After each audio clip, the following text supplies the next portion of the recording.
हमारे पास देख लो 10th का पूरा पेपर मेरे बोर्ड एग्जाम में आने वाले सारे ऑब्जेक्टिव क्वेश्चन है ये जो हमेशा बोर्ड में आते हुए हैं। ठीक है, आज हम इनको सॉल्व करवाएंगे। अगर आपको वीडियो अच्छी लगे तो वीडियो को लाइक करें, चैनल को सब्सक्राइब करें और ज़्यादातर शेयर करें। और ये मेरा PDF है, ये आप डाउनलोड कर सकते हैं। ठीक है, आप लोग बड़े ध्यान से पूरी वीडियो देखिए और पूरी ध्यान से देखना और सुनना आराम से। देखो हमारा पहला क्वेश्चन कहता है 10A, तो करेक्ट आंसर हमारा देखो कौन सा हो जाएगा। 10A का क्या होता है, under root sec square A-1। ठीक है, अब देखिए हमारा दूसरा क्वेश्चन क्या कहता है कि दो वृत्तों का व्यास क्या 9 और 7 है, तो इनके क्षेत्रफलों का अनुपात है। तो देखो हमको है ना दूसरा का अनुपात बताना है क्षेत्रफल का। ठीक है, अनुपात हमारा क्या हो जाएगा, अनुपात हो जाएगा D। ठीक है, आपका आंसर हो जाएगा D। हमारा तीसरा होता है निम्न में से कौन अपरिमेय नहीं है। आपको देखो अपरिमेय कौन सा नहीं है, देखिए अपरिमेय देखो आप स्क्वायर का देखो इसको करोगे ना एलसीएम करोगे तो ये निकल जाएगा। ठीक है, लेकिन ये सब नहीं निकलेगा।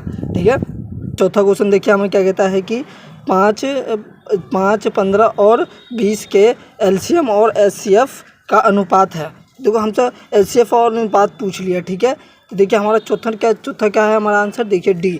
ठीक है, हमारा चौथा हो जाएगा D।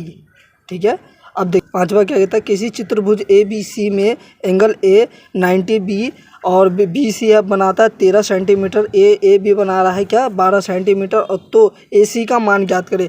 आप AC के मान ज्ञात कर, हमारा क्या करेक्ट आंसर हो जाएगा 5। ठीक है, अब देखिए छठा क्वेश्चन क्या कहता है हमें कि किसी वृत्त की परिधि 462 सेंटीमीटर है तो उसकी त्रिज्या क्या होगी, उसकी त्रिज्या पूछ लिया। ठीक है, तो उसका त्रिज्या क्या हो जाएगा, हमारा ये हो जाएगा A।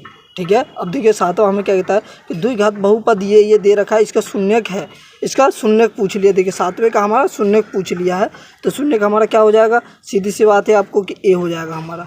ठीक है, अब देखिए ये दे रखा है। ठीक है, ये बहुलक का ये है। ठीक है, ये बहुलक का तरीका है।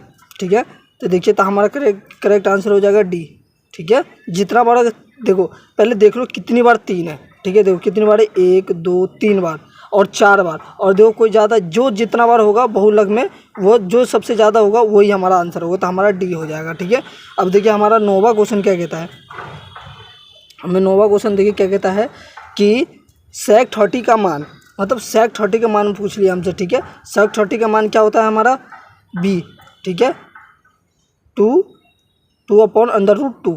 ठीक है, 3/√3। ठीक है, अब देखिए हमारा 10वां क्या दो त्रिभुज को सम का तब कहे जाते हैं तो जब उसके, मतलब इसका सम पूछ रहा है, इसका सम पूछ रहा है हमारे 10वें का सम पूछ रहा है, तो 10वें का हमारा सीधा से सम हो जाएगा कौन सा, तीसरा AB दोनों।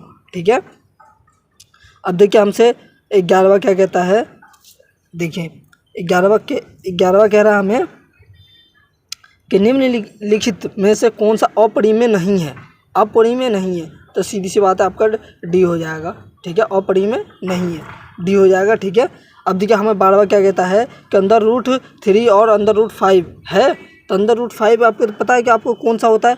ठीक है, तो देखिए एक अपरिमेय होता, अपरिमेय संख्या है ना, ये दोनों आप तो पढ़ेंगे अपरिमेय संख्या।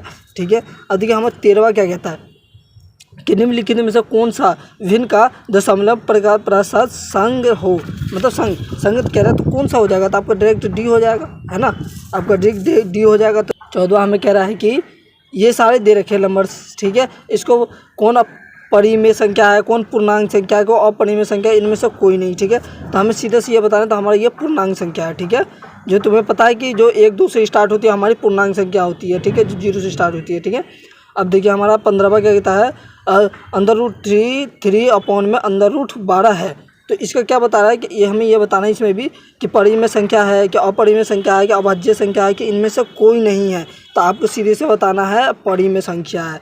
ठीक है, हमारा 16वां क्या कहता है कि द्विघात बहुपद ये देखा था शून्यक होगा, जो हमने ऊपर देखा था वही है।